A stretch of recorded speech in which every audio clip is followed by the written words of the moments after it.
Olá, tudo bem? Aqui é a professora Ana Paula e essa é a disciplina de roteiro para jogos digitais. Neste vídeo, ou nesta aula, nós vamos falar um pouco sobre o documento do design de game. Imagine que você e sua equipe começaram a criar o protótipo de um jogo que, na verdade, relaciona robôs lutando contra alienígenas. Aí vocês fizeram, ficou muito legal, só que chega lá no finalzinho, vocês compreendem que talvez teria sido melhor se ao invés do robô tivesse usado cachorros. Vocês, então vamos mudar isso vai ficar muito bacana. Só que tem um grande problema. Dependendo do nível de estágio de evolução desse projeto, vamos supor que esteja já lá no final, fazer essa mudança vai acarretar em sérios transtornos, por que não dizer prejuízo? Afinal de contas, as personagens, a movimentação, os níveis, fluxo do jogo já vai estar tudo pronto. E aí, dependendo deste momento, essa mudança pode não ser viável. Pensando nisso, a ideia é que todas as ideias sejam feitas no momento da conceituação do jogo. Porque à medida que as mudanças vão acontecendo, vão ficando mais caras de serem implementadas. Nós sabemos que o processo de criação de um game envolve pessoas de diferentes áreas. E dependendo do tamanho, muitas pessoas também estarão envolvidas. Então, nós já vimos em aulas anteriores a figura do game design, que basicamente vai ter como um líder, o famoso game designer, e entre os seus atributos que nós já vimos, tem que ter a criatividade, a compreensão, habilidades de visualização. Então, dado aquele protótipo que está no papel, ele já tem que imaginar como aquilo vai estar funcionando. E, de fato, é um ofício muito sério e que requer muita habilidade de quem o conduz. O projeto de um game, ela significa em quebrar a produção em várias atividades que podem ser controladas. Como assim? A gente pode saber, dentre todo o que é que pode ser feito e por quem deverá ser feito. Uma forma bastante indicada de se enxergar esse grande projeto é quebrá-lo em 4 grandes etapas. A primeira delas, a etapa de concepção, ela nos vai trazer uma ideia inicial que depois vai se transformar numa proposta detalhada do jogo. Lembrando que o jogo ele é composto por elementos de mecânica, narrativa, tecnologia e estética. E aí, quando a gente está fazendo a concepção desse jogo, nós precisamos detalhar esses elementos para que nós possamos de fato entender como o jogo vai funcionar.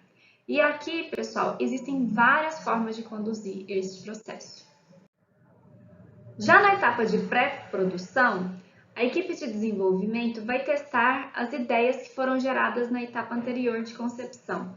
E aqui eles vão detalhar mais profundamente quais são os riscos, quais são os problemas que podem aparecer para o projeto, seja de financeiro, seja alguém da equipe que não possa aparecer, seja algum problema de cunho da tecnologia, às vezes um hardware, alguma coisa assim. São possíveis riscos que poderão atingir ali a equipe. Com relação à tecnologia, a gente pode limitar o desenvolvimento da proposta. Então, às vezes, estão pensando numa coisa que vai abranger toda a população do Brasil. Mas aí, às vezes, nem todo mundo tem um acesso ou tem um certo dispositivo. Então, a gente vai limitando ali o escopo também em função da tecnologia. Uma outra coisa também que é comum de acontecer é que a gente planeja várias coisas, mas aí na hora do vamos ver, vamos assim dizer, descobre-se que a equipe de desenvolvimento não tem os conhecimentos necessários para fazer determinada parte do jogo.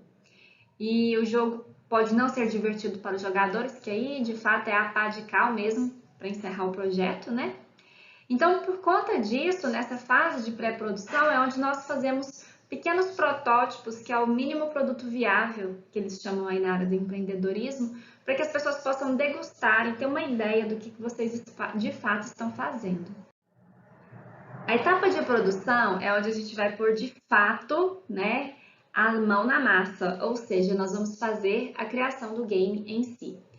Ela é uma etapa que ocupa a maior parte do tempo, afinal de contas, tudo que foi planejado vai ser de fato feito durante essa etapa. Então, nessa etapa a gente pode dizer que é onde vai acontecer a escrita do software do jogo, Nós vamos gerar as imagens, captar ou criar as músicas que serão usadas pelos artistas e assim por diante. E por fim, mas não menos importante, nós temos a última etapa, que é referente ao controle de qualidade. Nessa etapa, o jogo é já mais próximo da comercialização, então por isso ele é testado por várias pessoas e vai havendo ali um refinamento e um melhoramento contínuo. Lembrando que dependendo da abordagem, essa melhoria ela é feita desde o primeiro momento, certo? E o que acontece? Se a gente for analisar friamente o processo de criação de um game, são muitas etapas, são muitas pessoas, são muitas atividades, muitas entregas, muitos prazos, muitos cronogramas. Então a gente tem que pensar numa forma de criar um controle, de fazer um planejamento adequado. Então por isso apresento para vocês nessa aula o conceito de documento do design de game.